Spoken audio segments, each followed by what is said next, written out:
des Ressources minérales, du pétrole et du gaz. Et pour le compte de la Côte d'Ivoire, M. Mamadou Sangafoua Koulibaly. Relations extérieures. Et pour la Côte d'Ivoire, M. Léon Kakou Adam.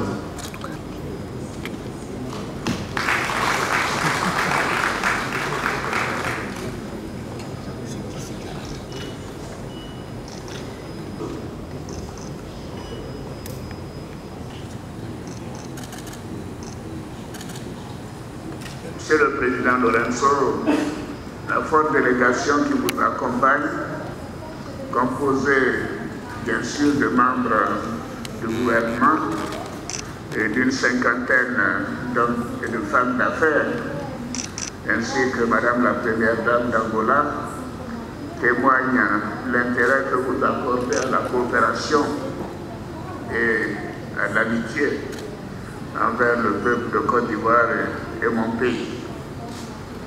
Je me félicite de l'excellence des relations d'amitié qu'entretiennent les Angolais et les Ivoiriens. Je salue bien évidemment l'engagement du Président pour la paix et la stabilité dans la région d'Afrique centrale et australe et votre implication personnelle dans la recherche de solutions aux problèmes qui se posent dans l'ensemble de l'Afrique centrale, notamment en votre qualité de président en exercice de la SADC, c'est-à-dire la communauté de développement de l'Afrique australe. Je sais que ce n'est pas un dossier facile, mais nous suivons de très près les progrès que vous avez réussi déjà à accomplir. Nous sommes convenus de renforcer davantage ces relations que nous avons nouées il y a quelques années. Et je dois dire que je me félicite du travail de nos ministres, notamment les ministres des Affaires étrangères d'Angola et de Côte d'Ivoire, pour la constance des relations et des discussions qu'ils ont eues à cet effet. Je voudrais réaffirmer notre volonté commune de consolider davantage ces relations exceptionnelles d'amitié et de coopération.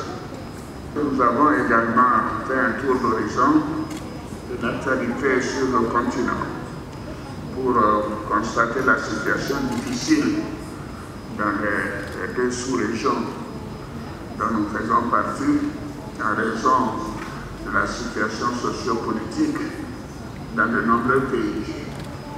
Je voudrais réaffirmer la volonté du gouvernement ivoirien d'œuvrer au raffermissement et la diversification des relations bilatérales à travers les accords que nous venons de signer. Et je voudrais à nouveau vous réitérer mes souhaits d'excellent séjour en Côte d'Ivoire.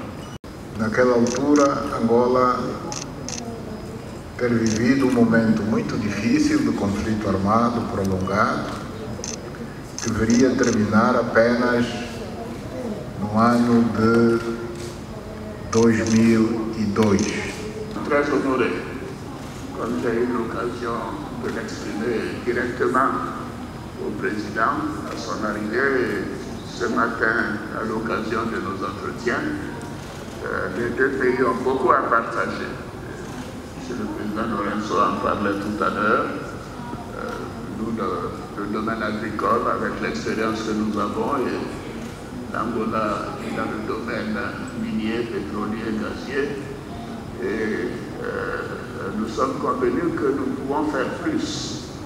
Et nous pouvons aller beaucoup plus vite.